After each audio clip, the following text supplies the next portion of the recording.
Studies. Alright, अगर किसी भी ऑब्जेक्ट को मूव कराने के लिए हमें कुछ ना कुछ फोर्स लगानी है, अगर आपका आंसर हाँ है देन आप टीम एरिस्टोटल में है, और अगर आप आंसर नो में कहते हैं देन आप टीम गैलीलियो में है। आज की क्लास में हम यही समझेंगे कि भाई कौन सी टीम सही थी। चलिए स्टार्ट करते हैं।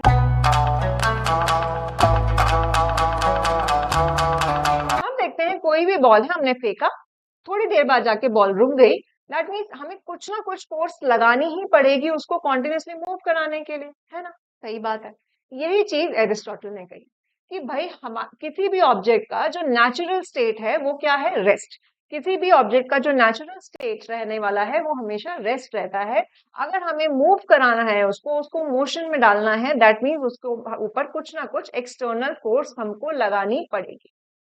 ठीक है, इतनी सी बात बोली एरिस्टोटल ने, विच इज वेरी ट्रू। आसपास जो चीज देखी गई कि भाई हमें कुछ भी उठा के किसी भी चीज को चलाना पड़ रहा है, कोई कार्ट था तो फोर्स या किसी भी चीज को एनिमल को यूज करना पड़ रहा है, उसको मूव कराने के लिए हमें एक एक्सटर्नल फोर्स लगानी पड़ रही थी, वरना वो चीज रुक जा रही थी। जो हमें आसपास दिख रहा था वही चीज एरिस्टोटल ने ऑब्जर्वेशन में अपना थ्योरी बना दी कि भाई ऐसा एक्सटर्नल फोर्स लगाना पड़ेगा। इसी चीज को चैलेंज किया गैलीलियो ने।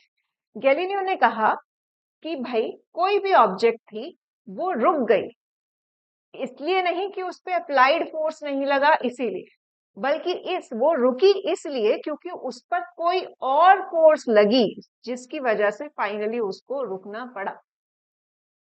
ठीक, देखते हैं गैलीलियो का पूरा प्रॉपर स्टेटमेंट क्या है।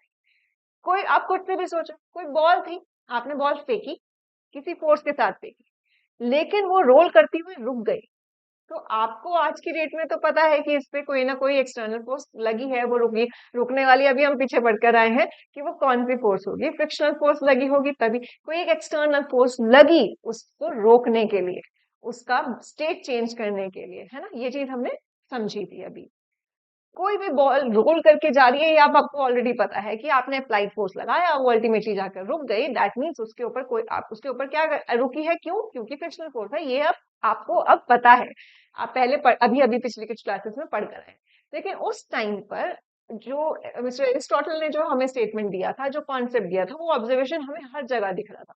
तो उस चीज को चैलेंज करना गैलीलियो के द्वारा वो बहुत बहुत अपने आप में बहुत ही बड़ी बात थी कि भाई वो उन्होंने कहा कि भाई कोई भी बॉडी मूव करती है यूनिफॉर्म वेलोसिटी के साथ अगर उसके ऊपर कोई फोर्स नहीं लग रहा है। दोबारा से सुनो, गैलीलियो ने कहा कि कोई भी बॉडी अपनी यूनिफॉर्म वेलोसिटी के साथ मूव करती ही रहेगी अगर उस पर कोई एक्सटर्नल फोर्स ना लगे। देखो, ध्यान से समझो, एरिस्टोटल ने कहा कि ऑब्जेक्ट का जो नेचुरल स्टेट है वो रेस्ट है। एरिस्टोटल ने कहा किसी ऑब्जेक्ट को मूव कराना है तो उसके लिए एक्सटर्नल फोर्स लगेगी, जबकि गैलीलियो ने कहा कि अगर उस पे एक्सटर्नल फोर्स नहीं लग रही है तो वो ऑब्जेक्ट मूव करती रहेगी अपनी यूनिफॉर्म वेलोसिटी के साथ। अब यूनिफॉर्म वेलोसिटी चाहे उसकी वो रेस्ट पर है तो वो रेस्ट पर रहेगी, या फिर कोई चीज चल रही है तो वो चलती रहेगी अगर उस पर एक्सटर्नल फोर्स नहीं लग रहा है। समझ आया? दोनों की स्टेटमेंट का डिफरेंस समझ आया? तो एरिस्टोटल की जो स्टेटमेंट थी उसकी कंप्लीटली उल्टी थ्योरी उन्होंने दी गैलीलियो ने। तो वो कैसे, उन्होंने सिर्फ हवा में नहीं बोला, उन्होंने जो हमारे पास एक एक्सपेरिमेंट कंडक्ट किया, 3 चीजों का लेकर क्या किया, एक एक कुछ प्लैंक्स बनाए, वुडन प्लैंक्स बनाए, और जितना स्मूथ रख सकते थे उन्होंने उस टाइम पे स्मूथ रखा। एक बॉल को एक पर्टिकुलर हाइट से उन्होंने छोड़ दिया, तो वो बॉल जाकर उन प्लैंक्स पे एक ऑलमोस्ट सेम हाइट को तक अचीव करती है और वापस आ जाती है, ऐसे घूमकर ऊपर गई और वापस आ गई। ठीक है, उन्होंने ये नोट किया। देन सेकेंड स्टेप में उन्होंने उस वुडन प्लैंक को, एक साइड के वुडन प्लैंक को और झुका दिया, और ज्यादा इंक्लाइन, मतलब कम एंगल पे इंक्लाइन कर दिया। तो उन्होंने देखा कि जो ऑब्जेक्ट, जो मेरा बॉल था, वो अभी भी उस सेम हाइट को अचीव करने के चक्कर में अब लंबा डिस्टेंस ट्रेवल किया उसने, क्योंकि मेरा अभी उन्होंने अपना स्मूथ सरफेस बनाया हुआ है, तो वो जो मेरा बॉल था वो सेम डिस्टेंस, सेम हाइट को कवर करने के लिए अब ज्यादा डिस्टेंस कवर किया उसने। तो मेरा जो एक्स था वो छोटा था, मेरा जो वाई था वो एक्स से बड़ा रहा। ठीक है, इस केस में ये this Y is greater than X. ठीक है, क्लियरली हमें दिख भी रहा है। अगर नेक्स्ट स्टेप में उन्होंने कहा कि मैं अपना वुडन जो तीसरा वुडन प्लैंक था उन्होंने कंप्लीटली हॉरिजॉन्टल कर लिया, तो क्या देखा उन्होंने कि वो जो बॉल है वो सेम हाइट अचीव करने के चक्कर में आगे चलती ही जाएगी, अनलेस उस पर कोई एक फोर्स, एक्सटर्नल फोर्स लगे उसको रोकने के लिए। अगर उस पे एक्सटर्नल फोर्स नहीं लग रही है, वो वुडन जो प्लैंक्स लिए थे उन्होंने एक्सट्रीमली स्मूथ बनाने की कोशिश करी थी, तो वो बॉल चलती ही चली गई वो सेम हाइट को अचीव करने के चक्कर में। तो वो बॉल रुकी नहीं जब तक उस पर कोई एक्सटर्नल फोर्स नहीं लगा। एक्सटर्नल फोर्स क्या था? फ्रिक्शन। उस पर फ्रिक्शन लगा ऑपोजिट डायरेक्शन में, तब बॉल जाके स्लो डाउन हो गई कुछ दूरी पर, है ना। तो यहां से इन 3 एक्सपेरिमेंट के थ्रू उन्होंने ये चीज कंक्लूड करी और उन्होंने कहा कि कोई भी ऑब्जेक्ट अपने स्टेट ऑफ मोशन को चेंज नहीं करता है अनलेस उस पर कोई एक्सटर्नल फोर्स लगे। अगर कोई ऑब्जेक्ट रेस्ट पर है तो रेस्ट पर रहेगी, मूव कर रही है तो मूव करती रहेगी, स्ट्रेट लाइन में मूव कर रही है तो करती रहेगी, वो अपना कुछ भी चीज चेंज नहीं करेगी जब तक उस पर एक एक्सटर्नल फोर्स ना लगे। समझ आ गया?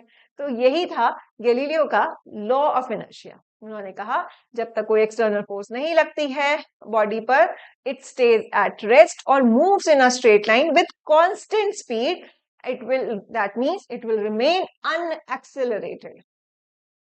ठीक है जी, इजी है ना स्टेटमेंट, कोई परेशानी नहीं है, इतनी सी बात तो समझ आ गई है। कोई एक्सटर्नल फोर्स नहीं लग रही है तो बॉडी हमारी चलती ही जाएगी, या रुकी हुई है तो रुकी रहेगी, जिस डायरेक्शन में है उस डायरेक्शन में रहेगी, वो अनएक्सेलरेटेड रहेगी। इतनी सी बात थी।